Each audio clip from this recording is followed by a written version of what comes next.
Hi, welcome back to our series discussing Remedy Games and their game design. I'm here with Chris, and I am Fraser. Today, Hello. Yeah, sorry, I stole your own introduction this time. that's okay. That's okay. Um, yeah, today we're going to talk about Alan Wake 1 and sort of breaking down its core gameplay and how it evolved through Quantum Break into Control before unfortunately, potentially kind of being left on the roadside in favor of the new gameplay of Alan Wake 2. But it's not the focus today. Right now, Alan Wake 1. Um, This looks similar to Alan Wake 2. I think it's, for me, kind of deceptive. The presentation is very similar, but Yeah. the actual gameplay difference is really striking. Having played both of them now and gone back to Mhm. revisit them, Yep. the main thing for me, I was talking about this earlier with my partner, is what I didn't realize is in Alan Wake 1, you have the flares and flashbang grenades like you do in Alan Wake 2, Hmm. but they're bound to the right bumper on controller in Alan Wake 1. Okay. And what I Yep. found is in moments of panic when I'm being swarmed by enemies, it was really intuitive for me to hit right bumper and pop a flare Yeah. and get that moment of brevity. Yeah. And what I realized is in Alan Wake 2, there's no input binding for the flares. You have to go to your inventory and switch to them to be able to then Ah, use them with the trigger. right. And I think this is going back to what I've sort of been harping on about in previous videos, but it's like Mm. that feels like a step back, in my opinion. I don't understand why, they would remove an input for combat. It makes it feel So, more sluggish and more confusing, and yeah. like I feel like there's less of a skill in that timing of it. So if anyone listening maybe has any answers, or if you know anyone who was involved in developing the gameplay in Alan Wake 2 and the controls, let us know what did happen. Why did the gameplay? Because I have to admit, look, I haven't gone back to play Alan Wake 2 again, and that's like I was really looking forward to playing that game, and then I got to the first boss, and I just, it just, I mean, like I said, have not been back. It was that bad of an experience. Mhm. So, and it sounds, that the gameplay for some reason is just nowhere near Alan Wake 1. And I wonder, we'll see later in later clips, like you can really see the evolution of like those sorts of thinking when it comes to binding different weapons or abilities to those shoulder buttons or face buttons to Mhm. give that combat more depth. Where, yeah, why that didn't quite make it across, I would love to know. um, So we know, I mean, we do know, people obviously move on, people, maybe even start their own company and things like that. mhm. So, these things can happen. People can forget or what have you. But it is kind of disappointing when those things happen and games kind of go backwards. Yeah, And it's just, you think, why? Obviously, you almost think, well, did the people who developed this game ever play the previous game? Or I mean, do they really know what the strengths of the gameplay and everything was? and Because to especially, go backwards is really inexcusable. I mean, that is inexcusable, I would say. yeah, especially in the context of Alan Wake's American Nightmare, which is Hmm. the Alan Wake 1 sort of gameplay, but made more fast paced and sort of more action oriented. Hmm. And so it's like you have this gameplay, which is a little slower and a little more deliberate, and the American Nightmare, which is faster and more high adrenaline. And yet, the choice was to completely pivot to the sort of modern survival horror gameplay core. Hmm. Um, I don't know. I guess my point is just that you had a couple different options to go with, and you picked like option D, none of the above. Um, Yes. Yeah. although Yeah. Yes. one thing I'm glad was not in Week Two or the games after this was the driving sections. Um, Oh, okay. we saw it briefly there.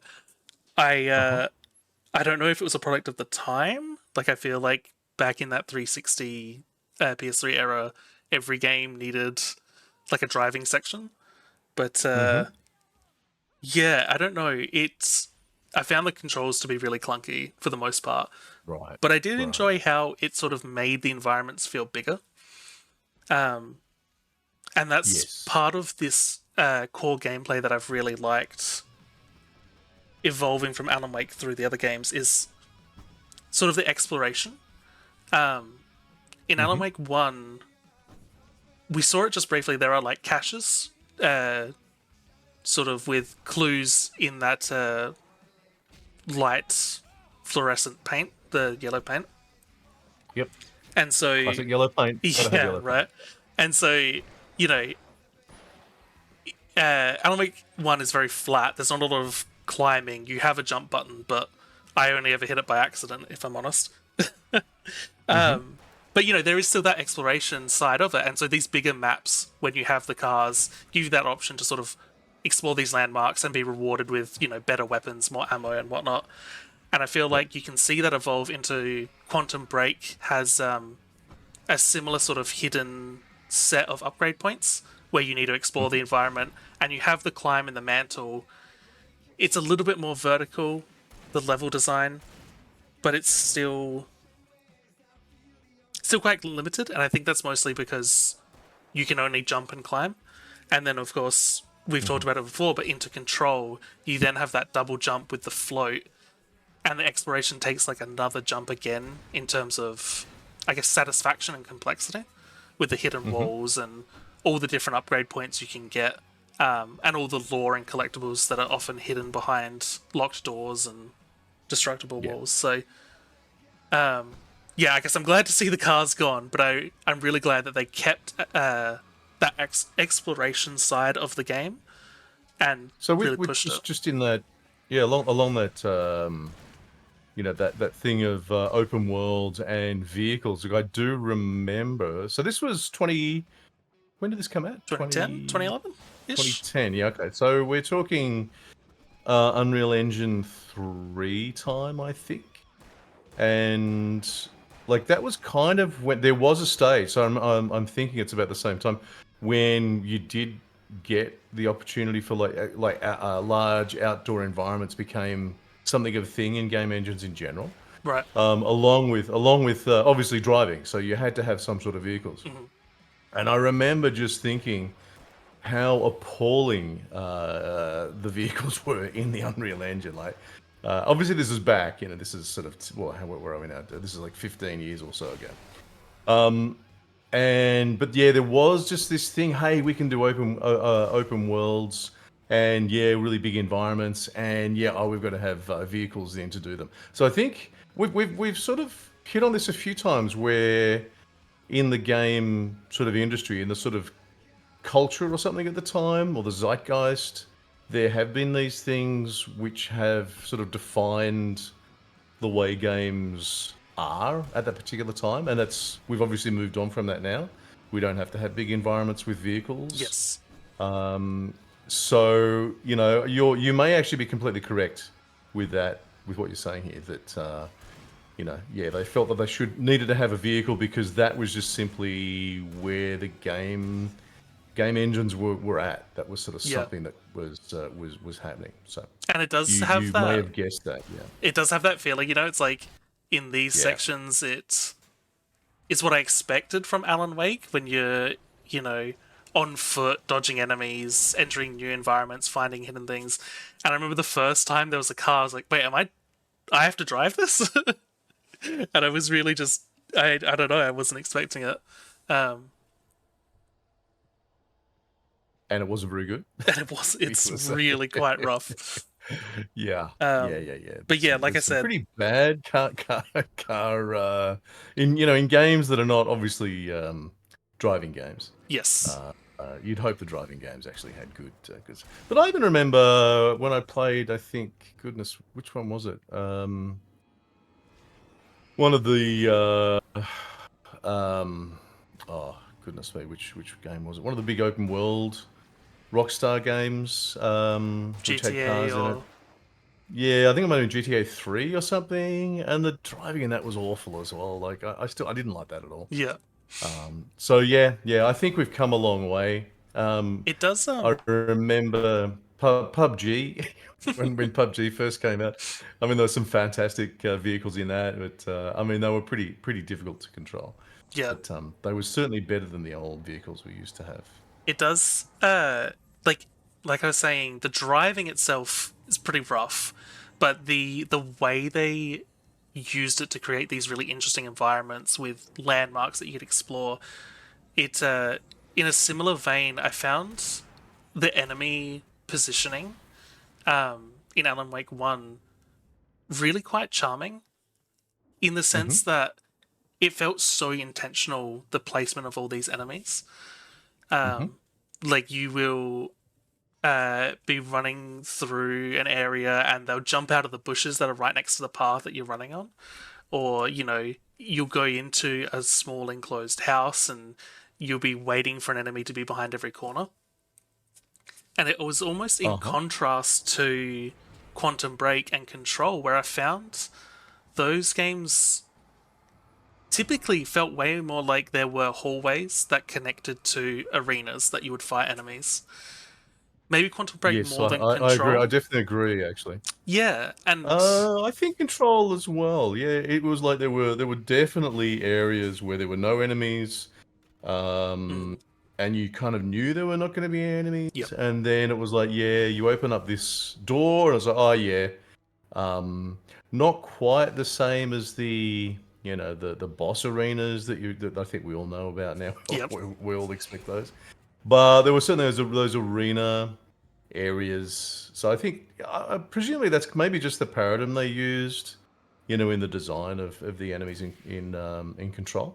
yep. But I think, yeah, And I absolutely, think absolutely, the 100%. the open world nature of Control, like I feel odd saying open world, but it is essentially, or like a non-linear, you know, like You can go wherever you like, whenever you like, basically. exactly. So And so they yeah, have yeah. to have a system that will spawn in new enemies to keep it engaging when you're revisiting areas. But it just felt once I started to put so many hours into it, um, it started to feel a bit predictable when and where the enemies would spawn.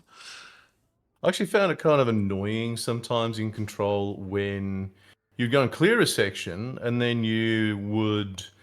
It's almost like you just sort of strayed out of whatever the sort of main area was to that section, and you wouldn't go very far, and then you come back again, and all the enemies would just just reappear, and I'm like, well, Yeah. I've just cleared this. Why do I have to do this crap again? There's a great example of the enemy positioning in Alan Wake, the guy hiding behind the hay bales.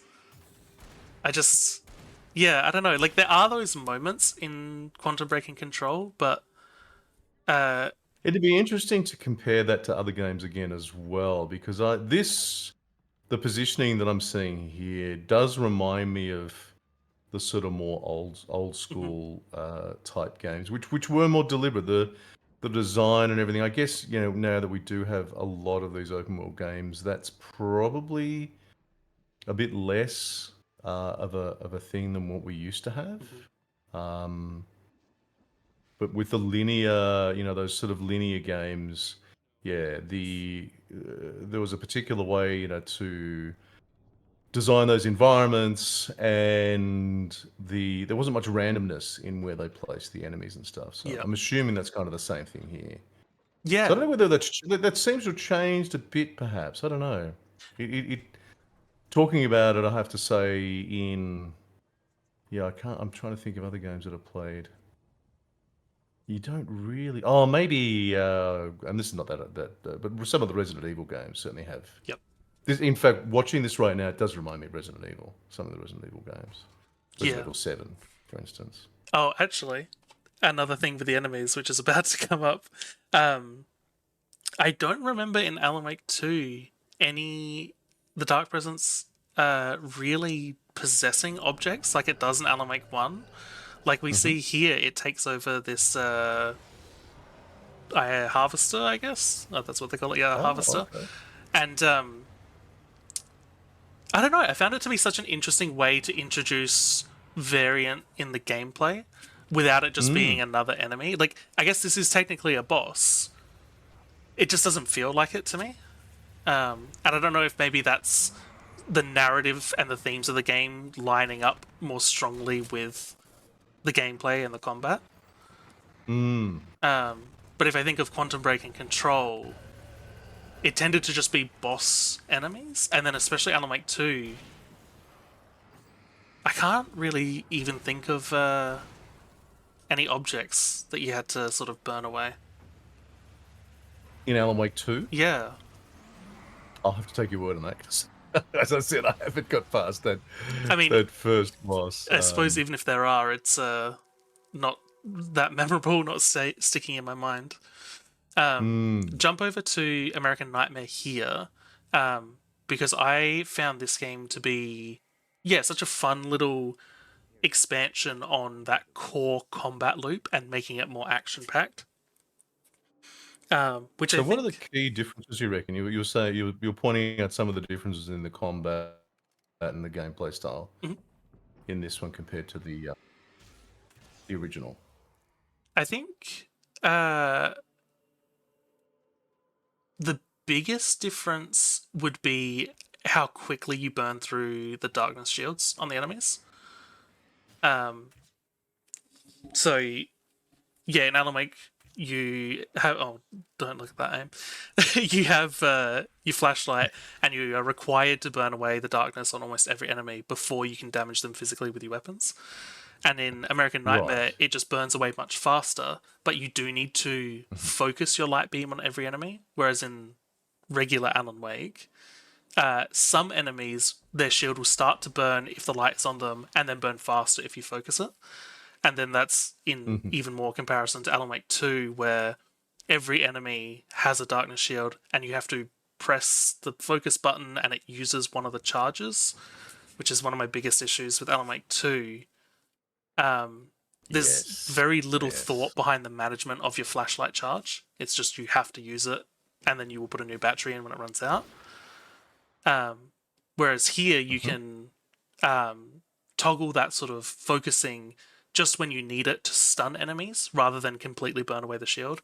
Or even it allows enemies to Mhm. have varying strengths of shield. So the bigger enemies, they'll have a shield that takes up more of your charge. Whereas in Alan Wake 2, you press the right bumper, and as long as you're facing the enemy, it burns away their shield. And I think that just dulls down the gameplay. Um, and it's going back to that same thing we keep talking And of about, course, but that's unless it glitches, which it did for me, yeah, and the key didn't work anymore, so I had to go and swap to the controller yeah. to actually get it to burn anything away, which was very impressive. I was very very taken by that.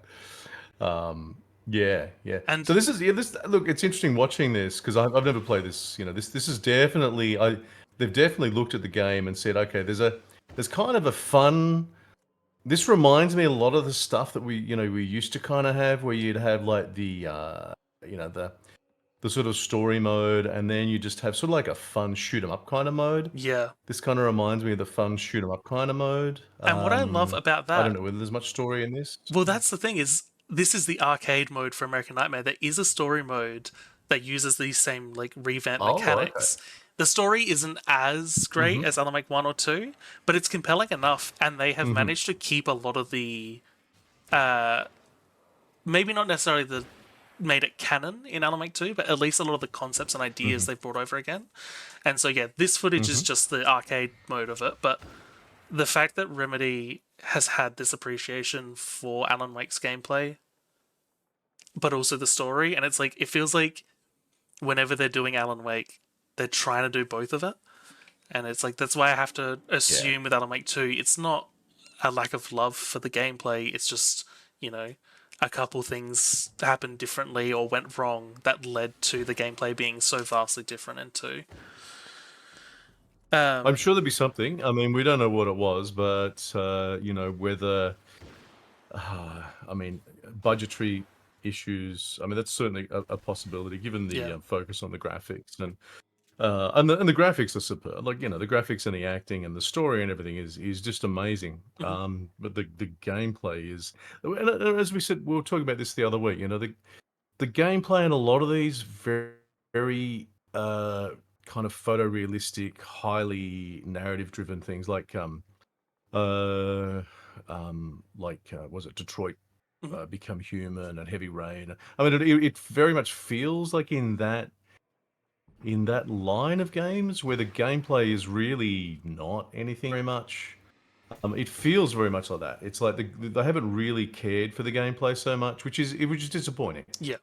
I think they should have, they could have. I don't know why they didn't, but And I think here we are, more ammo. There we go. for So me, I'm just watching expected. you play. Yeah, it's like from Remedy, I was Yes, from expecting more in the yes. gameplay department because it's like you can. I feel like you could compare Alan Wake 1 and American Nightmare to other games of that time, narrative driven games, Mhm. and the gameplay Mhm. is cared for more and there is more things in depth. Like the reload in Alan Wake 1 Mhm. and American Nightmare. Things like your Mhm. revolver, your single loaded shotguns, and this hunting rifle where you load one bullet at a time, you can actually mash the reload button to reload faster, which I think is such an interesting little Mhm. detail to add because it gives you this small choice every time you reload of, do I want to be able to keep looking around while I'm reloading, or do I want to focus on just getting more bullets in the Yeah. gun as fast as possible? And between that and the way you can stun enemies with a little bit of the charged flashlight, really just creates all these tiny little decisions in the overarching combat gameplay, which is why I think it's Mm. so compelling and that you can have an arcade mode like this and it's still really fun. Mhm. Mm.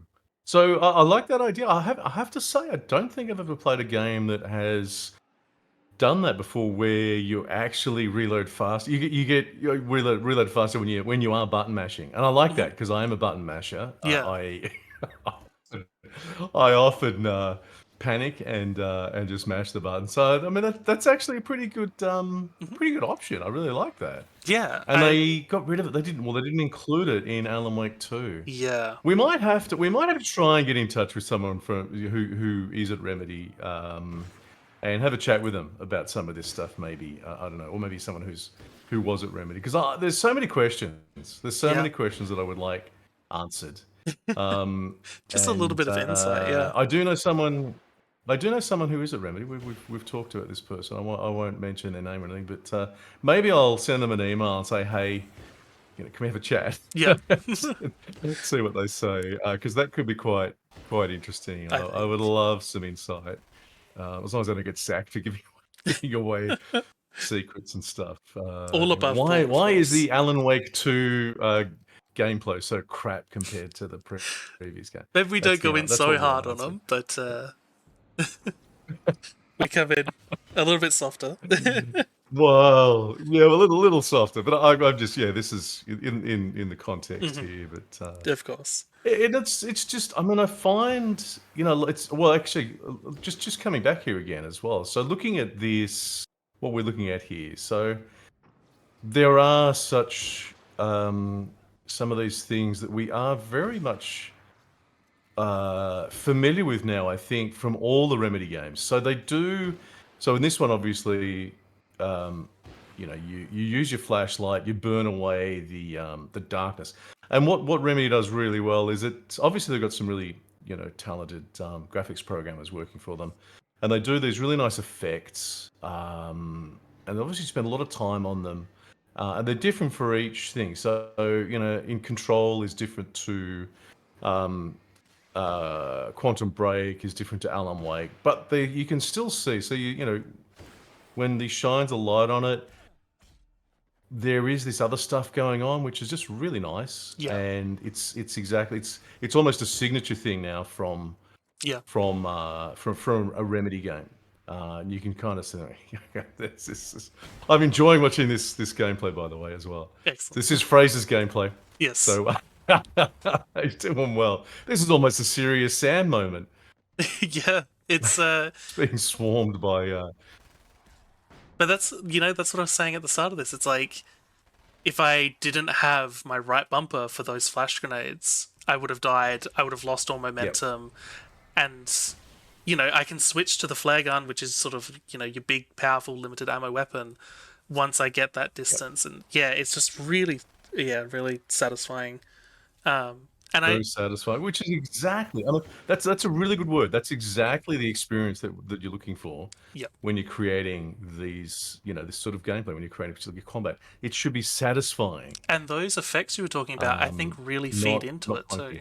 Hmm. Um, Oh yeah, yeah. like It's one of the things you get, like you can see right now, and just the time, and is it just uh I'm getting some clunkiness there in the video. Is that this is just on my end, is it? oh, that's just on your end. Yeah, my poor internet connection. Sorry. Okay. But yeah, that's one of the rewards as well, is like that sense of satisfaction Yes. within your combat.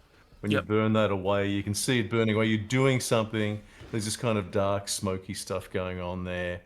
Yeah, yeah. I mean, I love, the Remedy games are just great for all that. I just wish, for whatever reason, they had have done the same thing for Alan Wake 2. But anyway, they didn't. So that's our loss. Ooh, Yeah. look at that. Hey, the darkness is gone. Nice. Yeah. So Subtle. Very subtle. we'll jump into some Quantum Break footage from here. And I Cool. think one of the things that was most noticeable as part of that sort of the bones in there is things like the D-pad to switch weapons. Um, Mm-hmm. we saw it briefly in there, but yeah, switching back and forth between all your weapons and even the flash, the flare and the flashbang, all on the D-pad, and it's the same in here. And I think I personally, I mentioned in the other video, not a huge fan. I find it quite clunky, and I hate having to take my thumb off of the joystick for Mm-hmm. movement. And so, This is for Quantum Break, is it? in both Alan Sorry, Wake and which Quantum which Break, one we? Oh, okay. yeah, And that was different in Control, in is that? Control we have the you So can which have which two is your weapon favorite? forms. Which is your favorite out of those three? Control. Which is your favorite game out of those three? In Control is your terms, favorite. yeah, Okay. in terms of narrative, it's Control, and in terms of gameplay, it's also Control. Yeah. Yeah, I um, mean they do it very well in Control. mhm. It reminds me They of kind of hit a games sweet like spot. of Halo, where there are Mm-hmm. dozen, 2 dozen, however many weapons in the game, but at any point you can only have two. Mm-hmm. I think Mm-hmm. it's just I don't know. It's such a effective formula, in my opinion. I think two weapons is great. It covers 90% of the times, 90% of the combat encounters you'll face. And then in games like Control and in here in Quantum Break, your abilities are the things that are meant to get you out of tight situations or make up for the things your weapons that you have equipped can't do.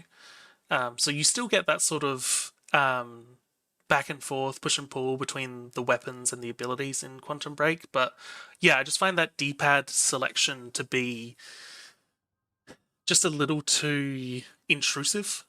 Um, and I think Right. giving players the extra options, whether it's 4 weapons or 8 if you're doing the double taps, I just don't think it's as engaging as just having your 2 weapons and a really quality core set of abilities. And I feel like that manifests for me in games like this where I would immediately try and grab the carbine rifle and the assault rifle. So I have a precision high damage Mm-hmm. and my suppression weapon, and that's it. That's all I'd take. Mm-hmm. Then I would just pick up ammo for it. Um, I So, think, to be fair, in Control, I found myself basically just using the the yeah, the starter weapon, and I didn't really. Well, I used the little rocket launcher thing mhm, in one level towards the end because I had to fire far and kill these things, and I couldn't get them with the other gun. So they kind of the solution to that was almost just to say, well, hey, just use this gun, almost, wasn't it? Do you agree? No, the I'm solution. sort of slightly tongue in. Well, you're saying that you didn't like the way that they change weapons, yeah? Yeah, yeah, In Quantum Break and Alan Wake 1. So I'm saying kind of a little tongue in cheek, that one of the solutions that they sort of come up with is, well, we'll give yeah, you multiple weapons, but basically this yes, one is the only one you need, so you don't yeah, need to change weapons. yeah, That's kind of definitely. how I felt. I mean, Mm. I agree. I use the base service weapon in Control for most of it. It is such a good all-rounder weapon, and it's like Yeah. I don't know if that is a good or a bad thing. Um, Well, I always used it in conjunction with the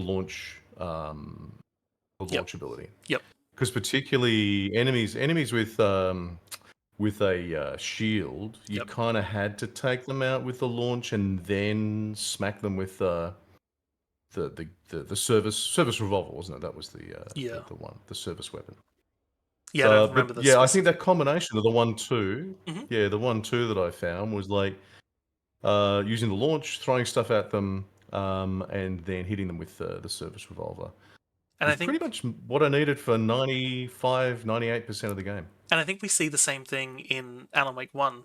Where um, Hmm. you do the one of burning away the shield with your light, and then the two of shooting them with whichever weapon you happen to have picked up.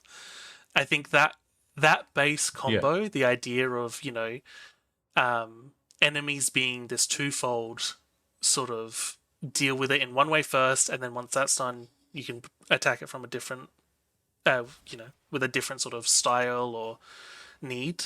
I think is Yeah. just it adds. It's a small thing to add, but it creates all these different outcomes when it comes to actual combat encounters. If you manage to break, one of the Taken's shields, or if you manage to burn away a darkness shield or not, will drastically change the trajectory of Hmm. the combat. Um, and I was Hmm. thinking about that because I was like, it's great in Alan Wake, it's great in Control, and I was like, is it here in Quantum Break? And I think it's a little more subtle, Is it? but they do still have it. Yeah.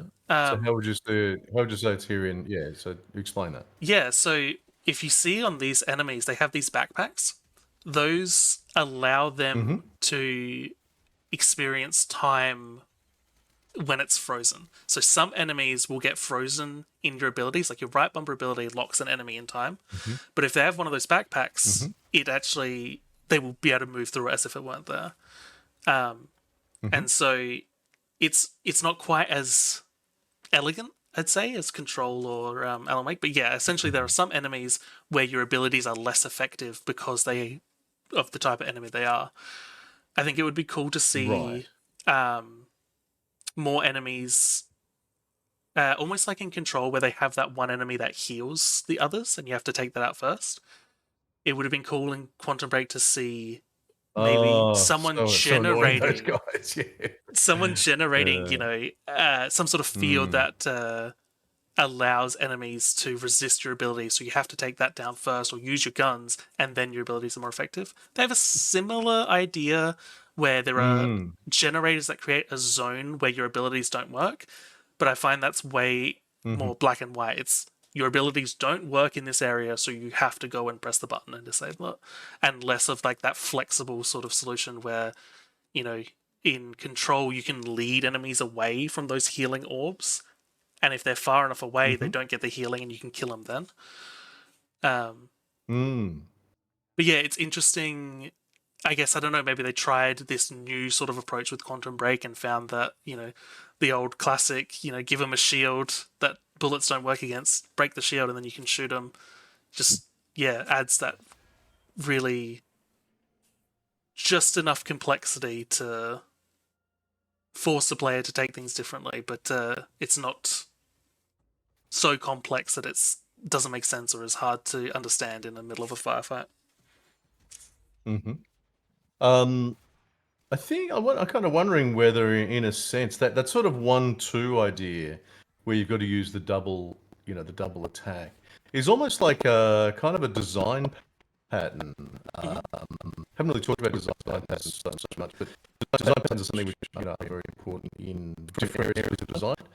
Any programmers would have come across design patterns in software engineering, but they originally come from architecture. A guy called Christopher Alexander, where he was talking about creating kind of living spaces in architecture. Um, and he created this idea of patterns. You use these patterns to create, that sort of X factor where you've got something a little bit more. And I wonder whether that idea of that sort of one-two punch kind of attack, Mhm. to me, that kind of it's a bit of a design pattern sort of thing that I'd be keeping in mind. I mean, that kind of works quite well. You can take that and you can kind of do whatever you like with it in a way, Yep. like you were talking before. So we've got one way of doing it in Quantum Break, whereas Control has a much more traditional shield. We sort of used to the shields we see kind of in a lot of different games. Mhm. Alan Wake has the darkness, which is kind of a shield as well. Really, Yep. isn't it? The same sort of thing. Yeah. Um, but yeah, it's interesting. I hadn't thought about that before, but potentially, design patterns are things you can keep in mind and that you can kind of use over and over again Yeah. because they kind of work. And I think that kind of keeping that sort of combat in mind, Mhm. to me seems to be something you could sort of put in your back pocket as one of those design patterns that just kind of works. It almost feels Anyway, like uh like a more simplified version of almost like elemental weaknesses. Like if enemies are weak to fire or ice or whatnot, or even the combination of yeah, those where you can use an ice attack and then if you use a heat yeah, attack, you get that bonus damage. This sort of 1-2 feels like as simple as you can get in a sense.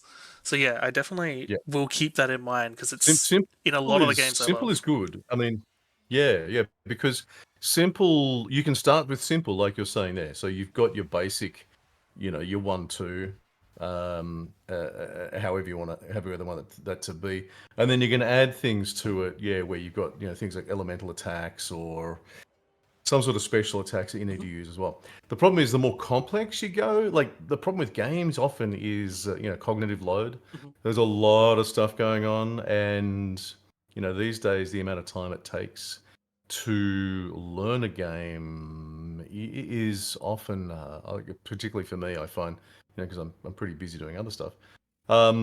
It's prohibitive. There's Hmm. there's too much going on. So keeping that stuff simple Yeah. is not bad. And although you think simple sometimes, think of Portal. I mean, Portal was a simple game. Hmm. Really, you create portals and run around. But when you start adding them together and you put different things around it, it does get quite complex. And I think So yeah, yeah, I think we need to be mindful there as well that what may seem simple to us as game developers, it depends on hmm. who your players are going to be, whether they're going to be Oh yes. people who have played as much games, play games on the weekends and regularly, or if they're people who haven't really played games before. I think about introducing my Yeah. partner to games and the way simple, well, not simple concepts, but concepts that are ubiquitous across gaming are confusing if you don't have that foundational knowledge. So Yeah. yeah. Oh, 100%. 100%. Yeah. If someone hasn't played games before, I mean that's yeah. That's a that's a huge thing. And you've got to go ask why, what they were deprived of in their childhood that they didn't play games when they were growing up. No, I'm only joking. So, obviously, we both have friends who don't play games. I've got some very good friends who don't play games at all, which is I don't know. Mhm. I don't understand it. But certainly getting those sort of people, introducing them to games, yes. But that's a different audience. I Yeah, mean, that's exactly. something very different. If you're talking about someone who doesn't play games, maybe who doesn't know WASD, if you on um, a keyboard and stuff. I mean, that's going back to you know, goodness me. I don't think I've seen using WASD seriously introduced in a tutorial. Well, maybe since goodness me. When was the last time? I think you used to see it back in the early 2000s, put it Yeah, that way. But pretty quickly, I mean, you just assume, you yeah, assume that people know. You might see it very quickly up there. But also to your thing of, as a designer, developer, I mean, we always, and this is, I think, where game designing and developing has got a lot better lately in understanding just how um, just how not complicated you need to make it. So mhm, it may seem not complicated to us when we're developing what we're developing, And I'm sure, I mean, I'm sure you remember when you were um, testing that game you were putting together, your jumping game, Yep. how complicated people found it to be. Yeah. And I think I remember you sort of saying, I didn't realize really how complicated that was going to be. Yeah. So Yeah, you can think you're that's taking something that's, those simple concepts and just yeah. combining a couple, but Yep. if it's not obvious, it can require a lot of very deliberate, careful explanation to communicate that. Um, 100%. 100%. a similar sort of idea I was reminded of going back and playing these is camera shoulder switching. The idea that the camera is generally over the right or left shoulder of the character, and how you Mm-hmm. can allow players to switch which shoulder it is. Um, Mm-hmm. in Alan Wake 1, it is really quite rough. I think it wants to default to having the character on the right hand side of the screen, Uh-huh. which never felt natural to me. And so I felt I was always fighting it. And it's probably one of my like few gripes with Alan Wake 1 is I'm constantly mashing the right stick in to try and switch the camera. But after thinking about that, playing Alan Wake 1 and then going to Quantum Break, I had it every now and then, but I realized they Mm-hmm. really paid a lot of attention to it.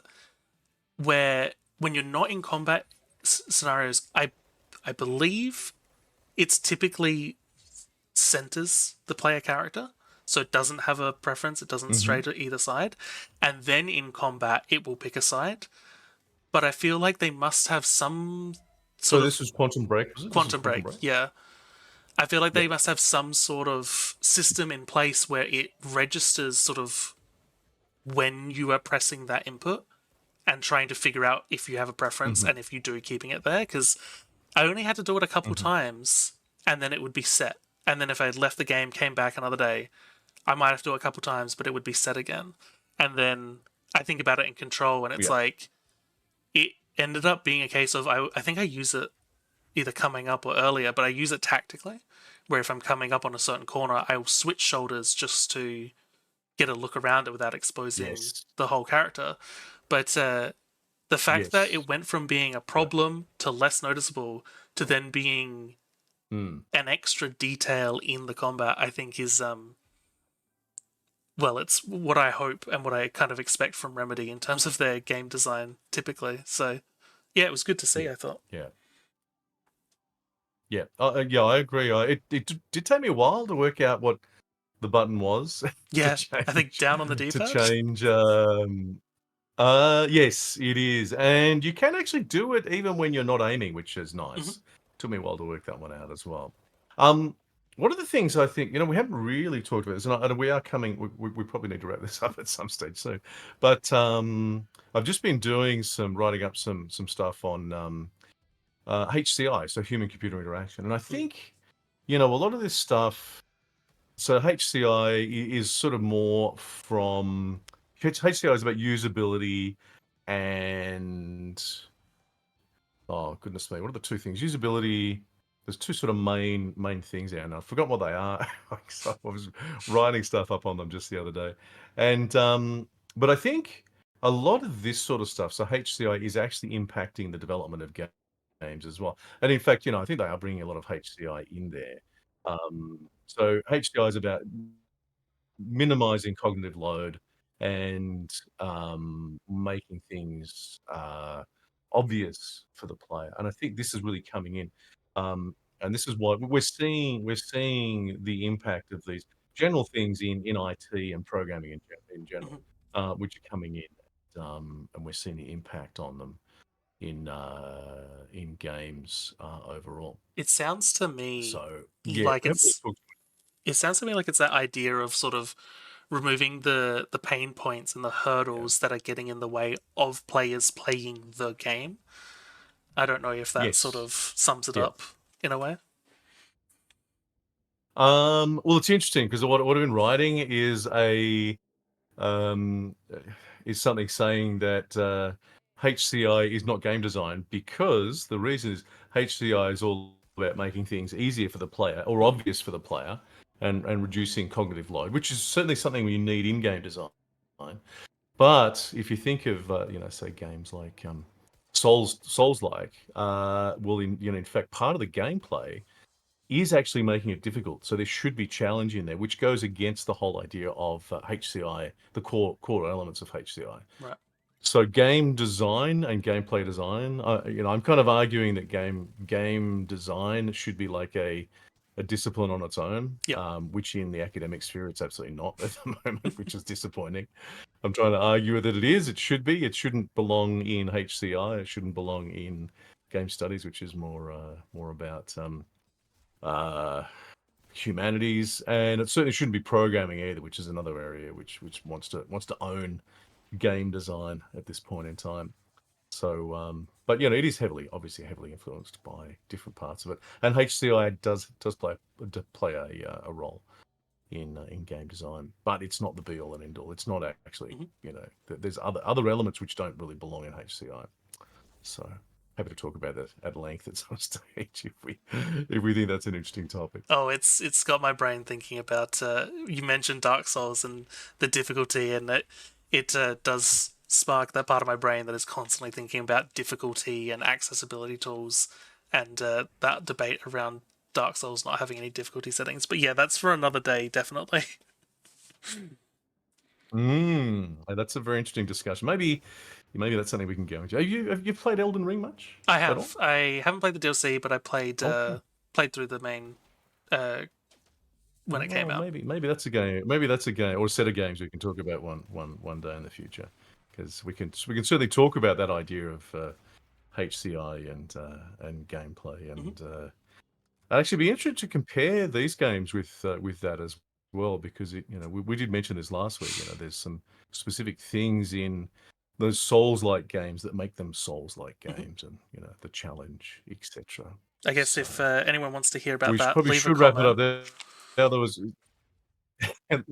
yes. If anyone's got any comments, if anyone's got any suggestions, or if anyone agrees or disagrees with what we're saying, please feel free to comment below. Um, but look, fantastic chat. Yeah, Good to talk again about another set of games. awesome. We will Cool. So see you we'll probably all. wrap it up there, eh? Yeah, see you all next time. Thanks. Next time. Cheers.